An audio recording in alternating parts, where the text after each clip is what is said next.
Today, we're diving deep into Jesus' lost years, the mysterious and deliberately hidden 18-year period of Christ's life that the Church has spent centuries trying to keep secret.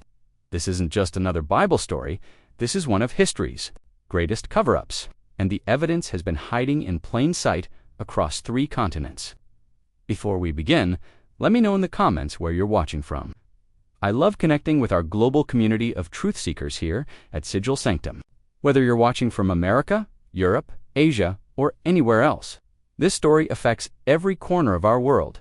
You might have seen references to Jesus' missing years in recent documentaries like The Lost Years of Jesus, or read about them in books like The Jesus Mystery and Jesus Lived in India.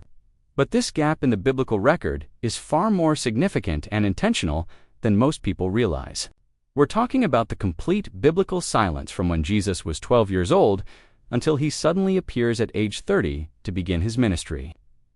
That's 18 years, nearly 2 decades, where the most important figure in Christianity simply vanishes from all official records.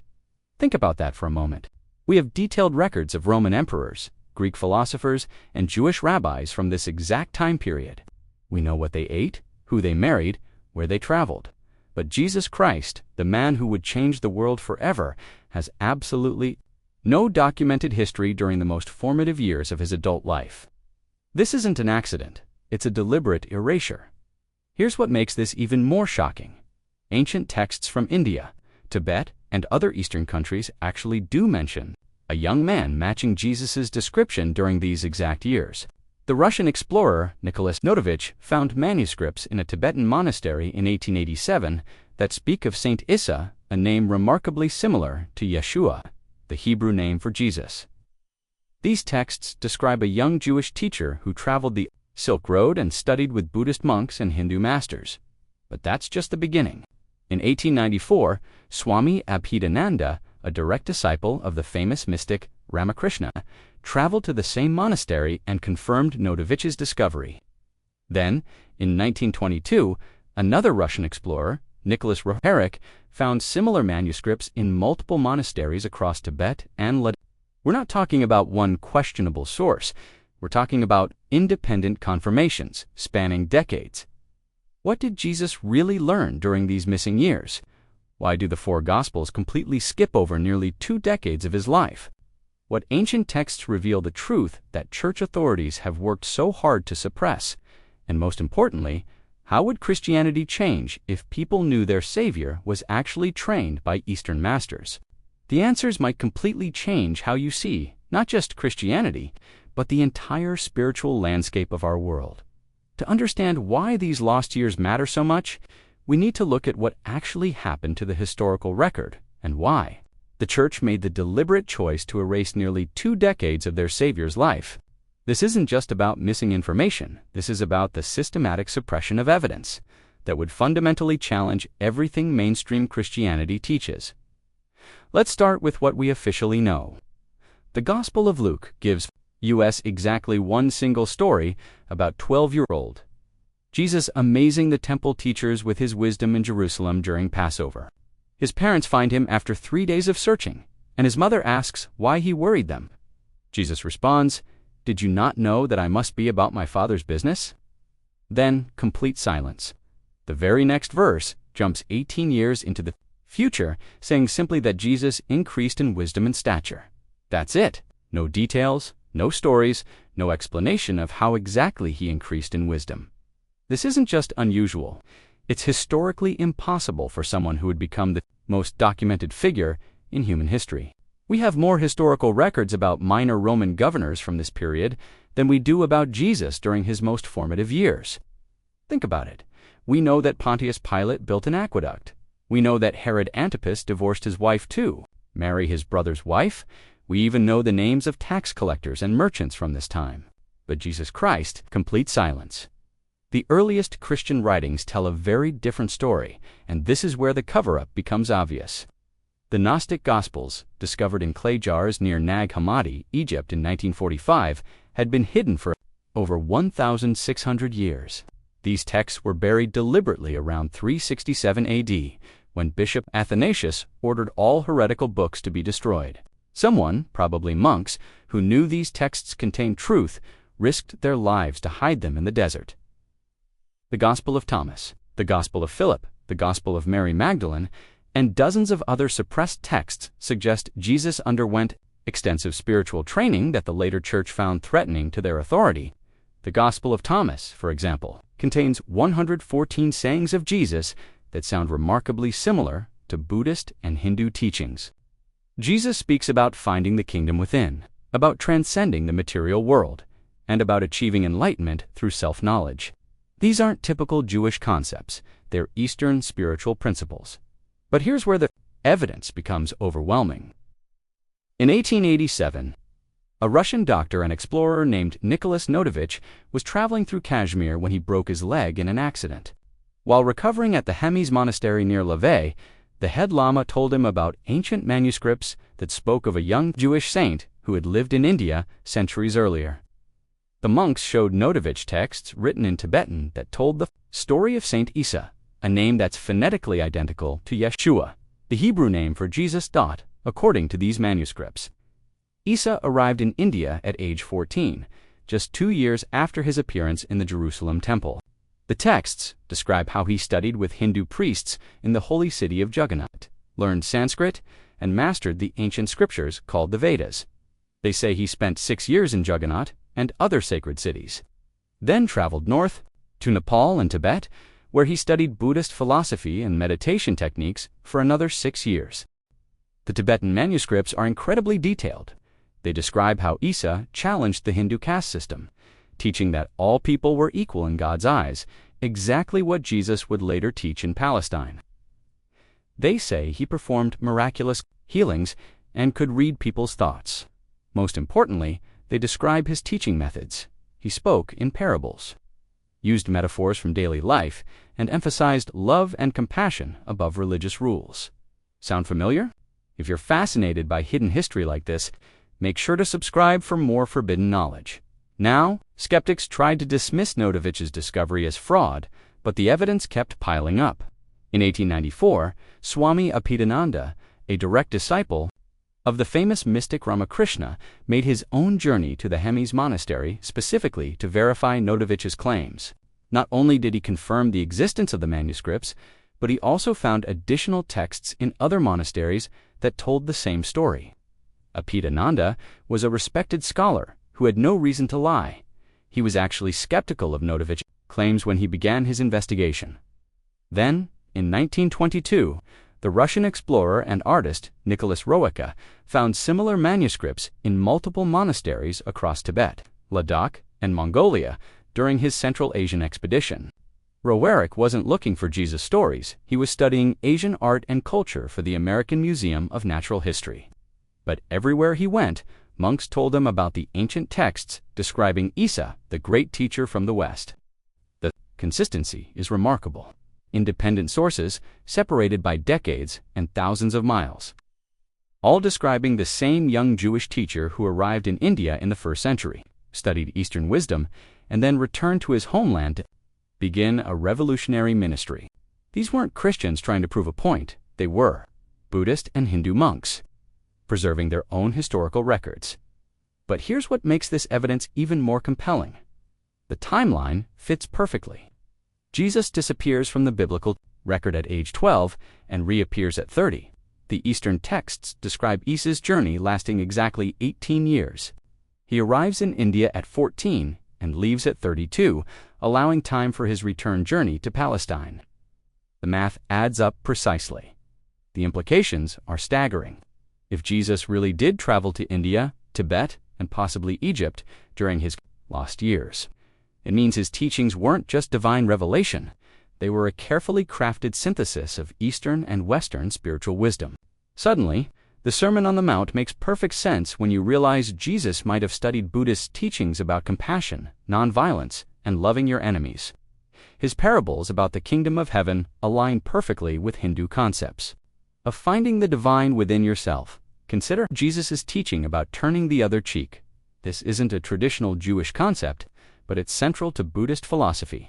His emphasis on detachment from material possessions mirrors Hindu teachings about Maya, the illusion of the physical world, Even his method of teaching through parables and metaphors matches exactly how Eastern gurus transmitted wisdom to their disciples. But here's the problem that church authorities faced. If they had acknowledged Jesus' Eastern training, it would have completely undermined their claim to exclusive divine authority. How could they tell people that Christianity was the only path to God if their own founder had learned from Hindu gurus and Buddhist monks? How could they claim Jesus was uniquely divine if he had studied the same spiritual techniques available to anyone willing to make the journey? The answer was simple. They buried the evidence and created their own version of history. The Council of Nicaea in 325 AD wasn't just about defining Christian doctrine, it was about eliminating any trace of Jesus' connection to Eastern spirituality. Emperor Constantine needed a unified religion to control his empire. And a Jesus who had studied with foreign teachers didn't fit that political agenda.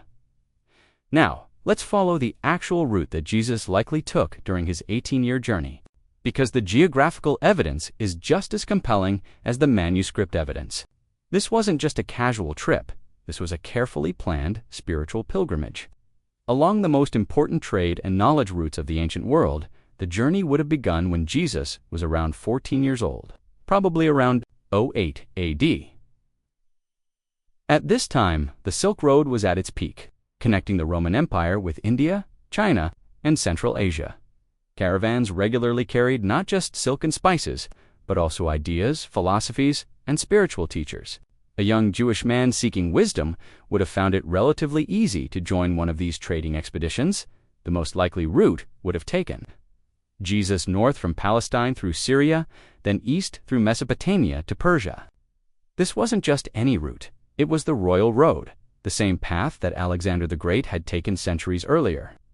Along this route were ancient centers of learning, like Babylon, where Jewish scholars had preserved mystical traditions during their exile, and Ctesiphon, where Zoroastrian priests maintained fire temples and taught about the eternal battle between light and darkness. From Persia, the route continued through Afghanistan and the Hindu Kush Mountains into Kashmir.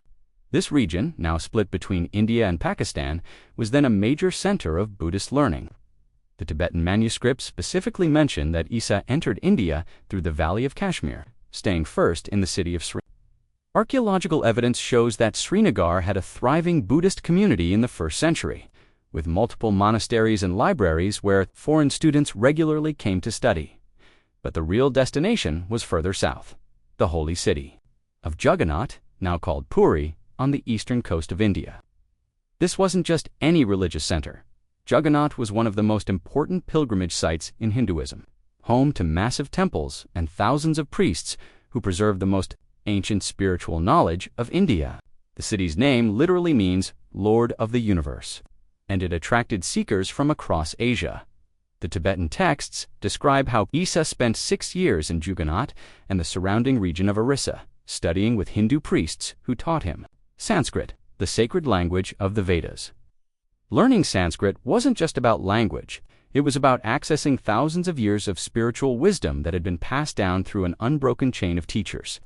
The Vedas contain some of humanity's oldest spiritual insights, including concepts about the nature of consciousness, the illusion of separateness, and techniques for achieving union with the divine. After his time in Hindu regions, the manuscripts describe Jesus traveling north to Nepal and Tibet, the heartland of Buddhism. Here, he would have encountered a completely different but equally sophisticated spiritual tradition. Buddhist monasteries in this region weren't just religious centers. They were universities where scholars from across Asia came to study philosophy, medicine, astronomy, and advanced meditation techniques. The journey from Jagannath to Tibet would have taken Jesus through some of the most spiritually significant locations in Asia. He would have passed through Bodh Gaya, the exact spot where Buddha achieved enlightenment under the Bodhi tree. He would have visited Sarnath, where Buddha gave his first sermon. These weren't just tourist stops, they were active centers of learning, where thousands of monks continued to practice and teach the same methods Buddha had used 6 centuries earlier. In Tibet, according to the monastery records, Jesus studied for another 6 years, learning advanced meditation techniques, the Buddhist understanding of suffering and liberation, and the concept of compassion for all living beings. Tibetan Buddhism wasn't just about personal enlightenment, It included sophisticated systems for understanding the mind, healing physical and emotional ailments, and developing psychic abilities that would later be called miracles. The geographical evidence supporting this journey is remarkable. Every major site mentioned in the Eastern manuscripts, Srinagar, the route through Nepal to Tibet, was not only accessible during Jesus' time, but was actually thriving with spiritual activity. These weren't remote, isolated places. They were cosmopolitan centers, connected by well-established trade routes where foreign students regularly came to study. Even more compelling is the fact that many of these locations have traditions and stories about a young Western teacher that date back centuries before any Christian missionaries arrived in the region. In Ladakh, local people still point to a meadow called Jesus' Meadow, where tradition says the young teacher used to meditate. In Kashmir, there are tombs and monuments that local Muslims and Hindus claim belong to Yusuf, another name variation that could easily be derived from Jesus the Gatherer or Jesus the Healer. The knowledge that Jesus acquired during these 18 years wasn't just academic, it was the most advanced spiritual technology available in the ancient world. To understand what he learned, we need to look at the specific practices and wisdom traditions he would have encountered, because these directly explain many of the miraculous abilities he demonstrated later in Palestine. First, let's examine the Hindu teachings Jesus would have absorbed in Jagannath. The Vedic tradition contains incredibly sophisticated understanding of consciousness and reality that modern science is only beginning to discover. The concept of Maya, or the illusory nature of physical reality, taught that the material world is essentially a projection of consciousness. This explains Jesus' later teaching that the kingdom of heaven is within you, not in some distant afterlife, but accessible right now through a shift in perception. The Hindu practice of yoga, which literally means union, provided techniques for connecting individual consciousness with universal consciousness. This wasn't just physical exercise. Classical yoga included breathing techniques, meditation methods, and ethical practices designed to expand awareness beyond the limitations of the ego. When Jesus later taught about dying to yourself to gain eternal life, he was describing the same ego dissolution that yogis had been practicing for centuries. In the Hindu tradition, Jesus would have learned about the concept of avatar, divine consciousness taking human form to teach and guide humanity. This understanding completely reframes the Christian doctrine of incarnation. Rather than being a unique one-time event, the avatar concept suggests that divine consciousness regularly manifests through human beings, who have prepared themselves through spiritual practice. The Sanskrit texts that Jesus studied contained detailed descriptions of siddhis, supernatural abilities that naturally develop through advanced spiritual practice. These include healing through touch, reading minds, seeing into the future, and even affecting weather patterns. What Christians call miracles, the Hindu tradition calls the natural result of expanded consciousness. Jesus didn't need divine intervention to heal the sick. He had learned specific techniques for channeling healing energy. Buddhist teachings added another layer of sophistication to Jesus' spiritual education. The Four Noble Truths taught him that suffering comes from attachment and craving, while the Eightfold Path provided a systematic method for achieving liberation from suffering. This Buddhist understanding of suffering explains Jesus' later teaching about taking up your cross. He was describing the necessity of accepting and transcending suffering rather than trying to avoid it. Buddhist meditation techniques, particularly vipassana or insight meditation, trained Jesus to observe the arising and passing of thoughts and emotions without being identified with them. This mental discipline explains his remarkable composure during his trial and crucifixion. He had learned to identify with the unchanging awareness that observes experience rather than with the experiences themselves. The Buddhist concept of compassion, or karuna, goes far beyond simple kindness.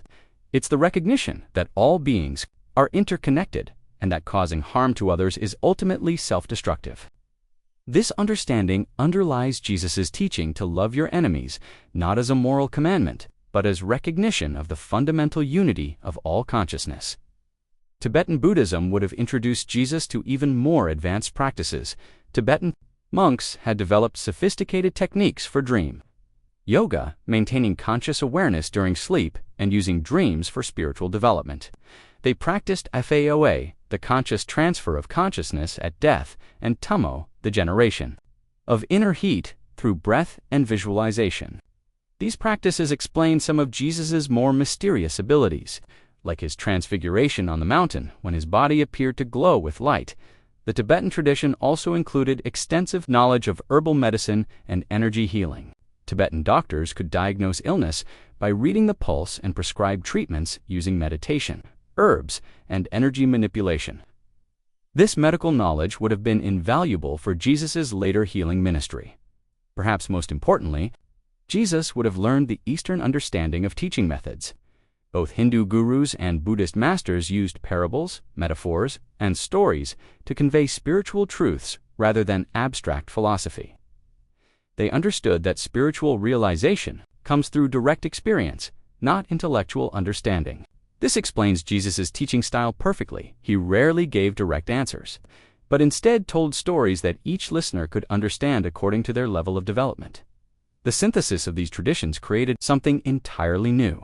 Jesus combined the Hindu understanding of consciousness and reality with Buddhist techniques for liberation from suffering, then expressed these Eastern insights through Jewish religious concepts that his Palestinian audience could understand. He wasn't just repeating what he had learned, he was creating a bridge between Eastern wisdom and Western spirituality. This explains why Jesus's teachings often seem to contain layers of meaning. Surface readings appeal to ordinary believers, but deeper investigation reveals sophisticated spiritual psychology that matches the most advanced Eastern practices.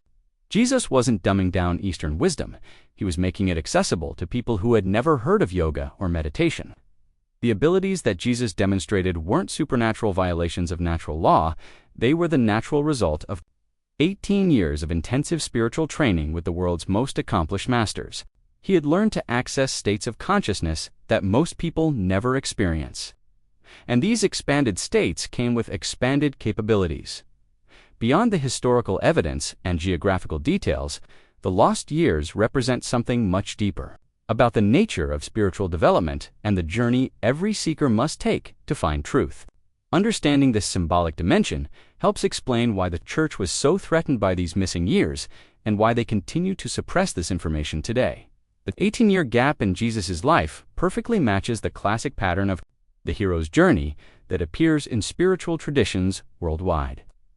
First comes the call to adventure. Jesus' recognition at age 12 that he must be about his Father's business. Then comes the departure from ordinary reality, leaving his familiar life in Palestine to venture into unknown territories. The long period of trials and training in foreign lands represents the death of the old self and the birth of a new consciousness. This pattern isn't unique to Jesus. Buddha left his palace at age 29 and spent 6 years seeking enlightenment.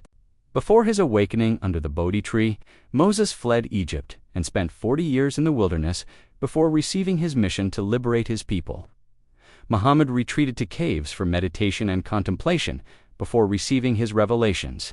The missing years represent the universal necessity of leaving everything familiar behind to discover who you really are. From a psychological perspective, the lost years symbolize the individuation process that Carl Jung identified as essential. For psychological maturity, Jesus had to separate from his family, his culture, and his religious conditioning to discover his authentic spiritual identity. The journey to foreign lands represents the exploration of the unconscious mind, where the ego encounters aspects of reality that don't fit into its familiar categories.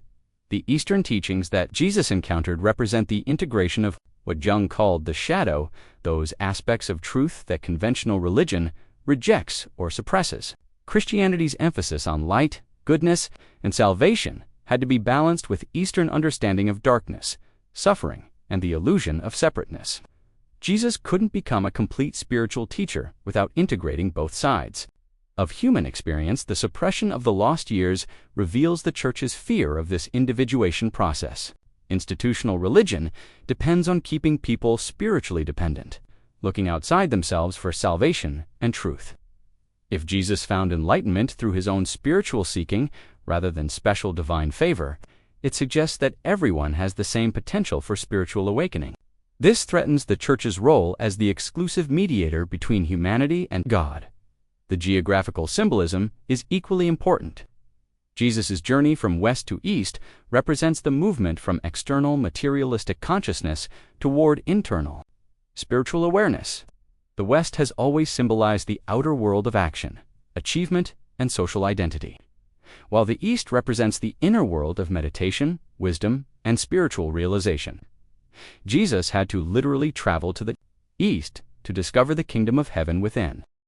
The mountain regions where Jesus studied, the Hindu Kush, the Himalayas, Tibet, symbolize the heights of consciousness that can only be reached through sustained effort and dedication. Mountains in spiritual traditions represent the axis between earth and heaven, the place where human consciousness touches divine reality. Jesus' 18 years in the mountains prepared him to bring heavenly wisdom down to earthly life. The return journey symbolizes the integration phase of spiritual development. It's not enough to have mystical experiences or achieve personal enlightenment. The true spiritual master must return to ordinary reality and translate their realization into practical wisdom that helps others. Jesus' return to Palestine represents the completion of his spiritual education and his readiness to begin teaching. The Church's suppression of this story reveals their fundamental misunderstanding of spiritual development. They want people to believe that Jesus was born spiritually complete, that he never struggled with doubt or confusion, that his wisdom came through divine gift rather than human effort. This creates an impossible standard that keeps ordinary believers feeling inadequate and dependent on church authority. But the real Jesus story is far more inspiring. It shows that spiritual greatness comes through dedication, courage, and willingness to leave everything familiar behind in search of truth. It demonstrates that the highest spiritual realization combines wisdom from multiple traditions rather than dogmatic adherence to one system. Most importantly, it proves that the same consciousness that Jesus achieved is potentially available to anyone willing to make the journey. The lost years also symbolize the hidden potential that exists within every human being. Just as Jesus' most important development happened during the years that were hidden from public view, our own spiritual growth often happens in quiet moments of study, practice, and inner exploration that no one else sees. The outer achievements and public recognition are just the visible expression of invisible inner work. This is why the suppression of the lost years is so dangerous. It robs people of the understanding that spiritual development requires time, effort, and often involves learning from traditions outside their familiar religious background. It suggests that spiritual authority comes from institutional position rather than genuine realization. Most tragically, it implies that ordinary people cannot achieve the same consciousness that Jesus demonstrated. The truth is exactly the opposite.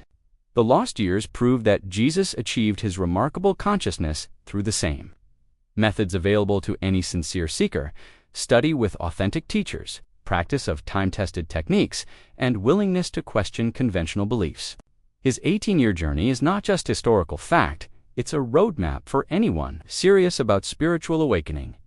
Now we need to examine the systematic campaign to suppress this evidence and why the Church has spent over 1,700 years trying to erase Jesus' Eastern connections from history.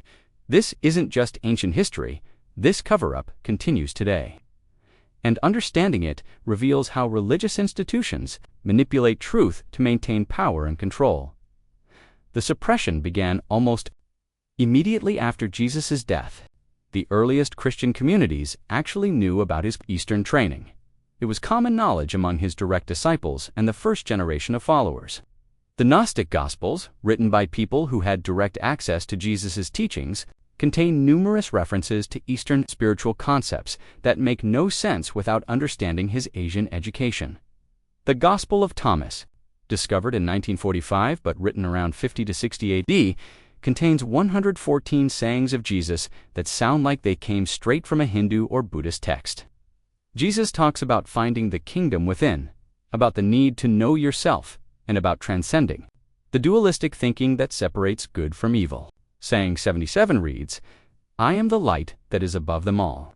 I am the all came forth from me, and the all attained to me." This isn't Jewish theology. This is pure Vedantic philosophy about the unity of consciousness. The Gospel of Philip contains even more explicit Eastern references. It describes Jesus' teaching about the bridal chamber, a concept that matches exactly with tantric practices for achieving union between masculine and feminine principles. It talks about the necessity of dying before death, identical to the Buddhist and Hindu teaching about ego dissolution. These weren't metaphors that the early Christians made up.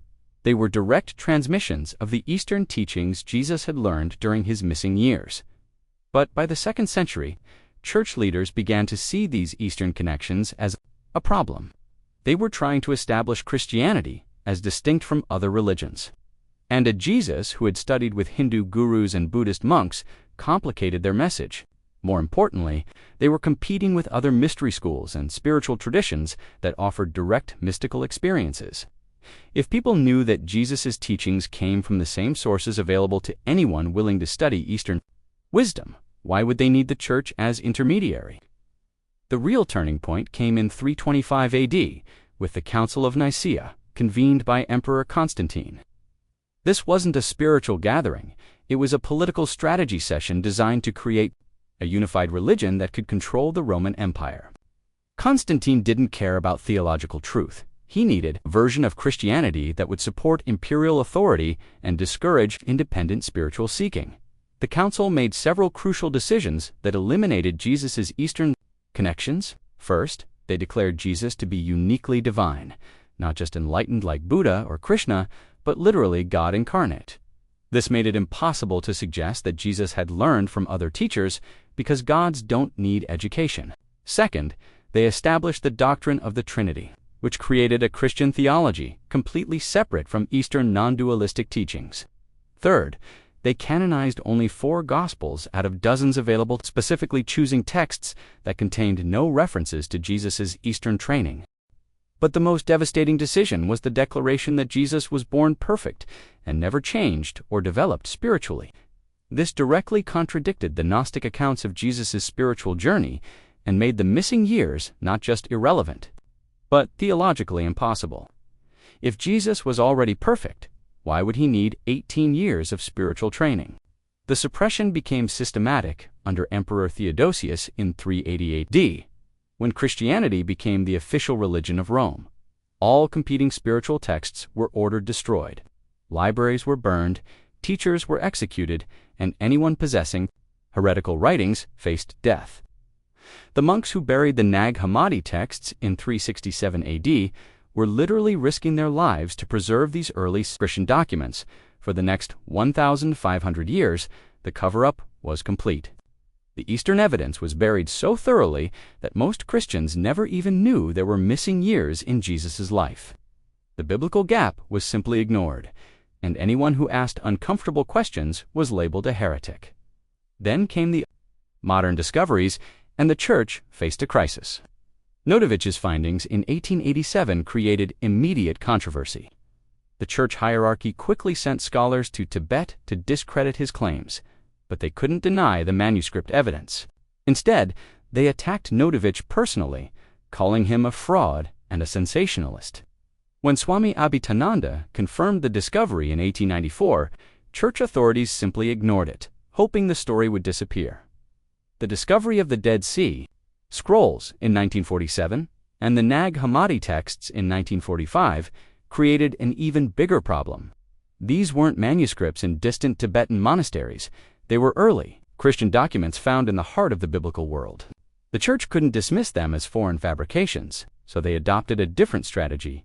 They gained control of the translation and interpretation process. The Dead Sea Scrolls were kept secret for over 40 years while a small team of church-approved scholars decided what the public would be allowed to see.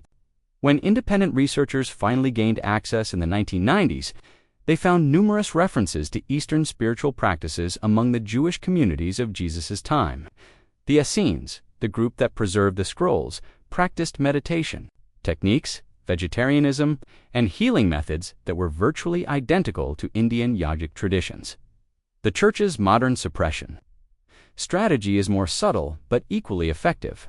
They don't deny the evidence, they simply ignore it, hoping that most people won't investigate beyond mainstream Sunday school versions of Jesus' life. Seminary students are taught that the Gnostic Gospels are unreliable without being told. Why? The Tibetan manuscript evidence is dismissed as unverified, despite multiple independent confirmations. When popular books like The Jesus Mystery or Jesus Lived in India present the evidence to general audiences, church authorities respond with academic sounding critiques that seem scholarly but actually avoid addressing the core evidence. They'll debate translation details or manuscript dating while completely ignoring the overwhelming pattern of Eastern connections in early Christian texts. The suppression continues in subtle ways today. Biblical archaeology programs receive funding only if they focus on traditional Middle Eastern sites. Scholars who investigate Jesus' possible Asian connections find it difficult to get tenure or publish in mainstream journals. Popular documentaries about the historical Jesus carefully avoid mentioning the missing years or the Eastern manuscript evidence. Even more telling is what happens when ordinary Christians discover this information. Those who ask their pastors about Jesus' lost years are typically told that such speculation is unnecessary or even dangerous to faith. The implication is clear. Questioning the official version of Jesus' life is somehow disloyal or spiritually harmful. This ongoing suppression serves the same purpose. It always has: maintaining institutional control over spiritual authority. If people understood that Jesus achieved his consciousness through study and practice with various teachers, they might realize that they could pursue the same path independently. They might discover that Eastern spiritual traditions offer direct methods for experiencing the divine consciousness that Jesus demonstrated. Most dangerous of all, they might recognize that they don't need institutional permission to seek spiritual truth. The evidence for Jesus' Eastern training isn't going away. If anything, it's becoming stronger as more archaeological discoveries support the connections between first-century Palestine and Asian spiritual traditions. DNA analysis of ancient populations shows extensive trade and cultural exchange along the Silk Road. Archaeological excavations reveal Buddhist artifacts in Afghanistan and Pakistan that date to Jesus' lifetime.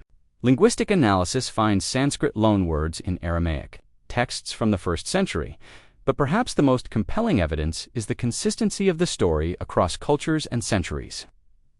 Buddhist, Hindu, and Muslim sources in Asia preserve traditions about Jesus' presence that were recorded centuries before any Christian missionaries reached those regions. These weren't attempts to claim Jesus for Eastern religions. They were simply historical records of a remarkable young teacher who had studied with their ancestors. The Church's continued suppression of this evidence reveals their fundamental fear that Christianity might be just one path among many rather than the exclusive route to salvation. The truth about Jesus' lost years doesn't diminish his significance.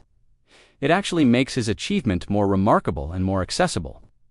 But it also makes church authority less necessary, and that's a threat that institutional religion cannot tolerate. As we reach the end of our investigation into Jesus' lost years, we're faced with a profound realization that extends far beyond religious history. This isn't just about what Jesus did during 18 missing years. It's about what this suppressed truth reveals about the nature of spiritual seeking, institutional control, and our own unlimited potential for consciousness expansion. The evidence we've examined paints a picture of Jesus that is simultaneously more human and more inspiring than the traditional church version. Rather than being born spiritually complete, Jesus achieved his remarkable consciousness through dedication, courage, and an 18-year commitment to learning from the world's greatest spiritual masters. He didn't receive his wisdom through divine download. He earned it through the same process available to any sincere seeker: study, practice, and willingness to venture beyond familiar territory. This understanding transforms Jesus from an impossible divine figure into a powerful example of human potential. His journey from a curious 12-year-old questioning temple authorities to an enlightened teacher capable of healing, prophecy, and spiritual transformation shows us the path that any of us can follow. The same consciousness that Jesus achieved through his Eastern training remains accessible to anyone willing to make the inner journey he pioneered. But the suppression of this truth reveals something darker about how institutions manipulate human spiritual development. For over 1,700 years, church authorities have deliberately hidden evidence that would encourage independent spiritual seeking. They've created a version of Christianity that keeps people spiritually dependent, looking outside themselves for salvation rather than recognizing the kingdom of heaven within their own consciousness. This pattern of suppression extends far beyond Christianity. Throughout history, institutional authorities have consistently suppressed evidence that empowers individual spiritual development.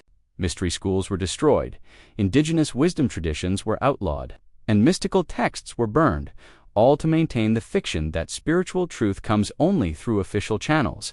The lost years of Jesus represent the universal human journey towards self-realization.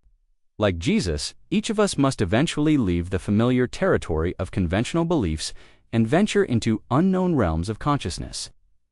We must be willing to study with teachers who challenge our assumptions, practice techniques that expand our awareness, and integrate wisdom from traditions our culture might consider foreign or threatening.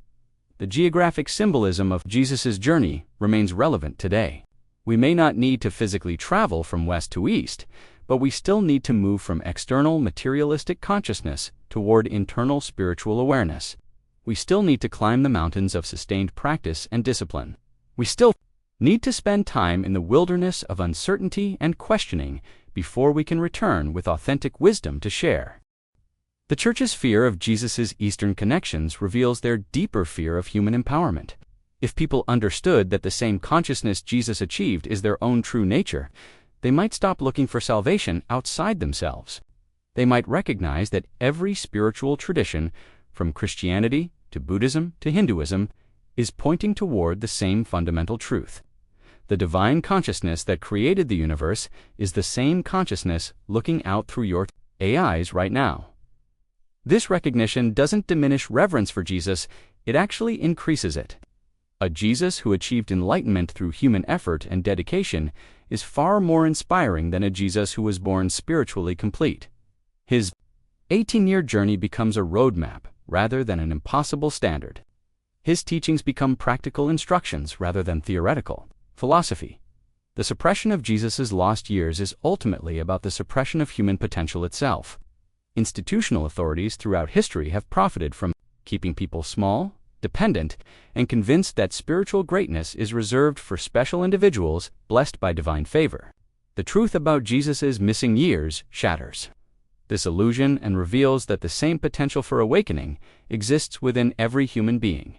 As you reflect on this evidence, remember that you're not just learning about ancient history, you're discovering your own spiritual inheritance. The same courage that led Jesus to leave everything familiar and study with foreign masters lives within you. The same dedication that sustained him through 18 years of spiritual training is available to you.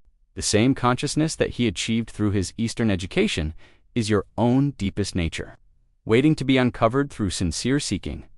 The lost years of Jesus aren't really lost at all. They're hidden within the spiritual journey that every awakening human being must eventually undertake. The question isn't whether Jesus traveled to India and Tibet. The question is whether you're willing to make the inner journey that his outer travels represent. If this investigation into Jesus' forbidden journey has sparked your curiosity about hidden spiritual truths, you're already beginning the same journey that led Jesus to enlightenment. The search for suppressed wisdom is itself a spiritual practice that expands consciousness and breaks the chains of institutional conditioning. Make sure to hit that like button if this exploration of Jesus' lost years has opened your mind to new possibilities about Christianity and spiritual development. Your engagement helps us reach other truth seekers who are ready to question conventional religious narratives and discover the deeper mysteries that institutional authorities prefer to keep hidden. Subscribe to Sigil Sanctum for more investigations into the suppressed history of world religions and the hidden wisdom traditions that shaped our spiritual heritage. We're committed to uncovering the forbidden knowledge that empowers individual spiritual development rather than institutional dependency. From the mystery schools of ancient Egypt to the secret teachings of Tibetan Buddhism, from the hidden gospels of early Christianity to the shamanic traditions of indigenous cultures, we explore the spiritual truths that authorities don't want you to discover. In our upcoming videos, we'll continue exploring the connections between Jesus' teachings and Eastern spirituality, investigating other suppressed gospels that contain evidence of his Asian training, and examining how early Christianity was transformed from a mystical tradition into an institutional religion designed for political control. We'll also look at other historical figures whose spiritual journeys were similarly suppressed or distorted by religious authorities. Drop a comment below sharing your thoughts on Jesus' lost years. Have you encountered this evidence before? What questions does it raise about your own spiritual journey? And most importantly, what other suppressed spiritual truths would you like us to investigate? Your curiosity and engagement drive our research into the forbidden territories of human consciousness. Remember, the same institutions that suppress the truth about Jesus' Eastern training continue to suppress spiritual truths today. Your willingness to seek beyond conventional boundaries, to question official narratives, and to explore the deeper mysteries of consciousness is itself an act of spiritual rebellion against the forces that profit from human ignorance. Until our next journey into forbidden knowledge, keep questioning, keep seeking, and remember that the greatest spiritual truths are always hidden in plain sight, waiting for those courageous enough to look beyond the official story. The kingdom of heaven that Jesus discovered during his lost years isn't in some distant realm. It's within your own consciousness, accessible through the same dedication to truth that guided his 18-year journey to enlightenment.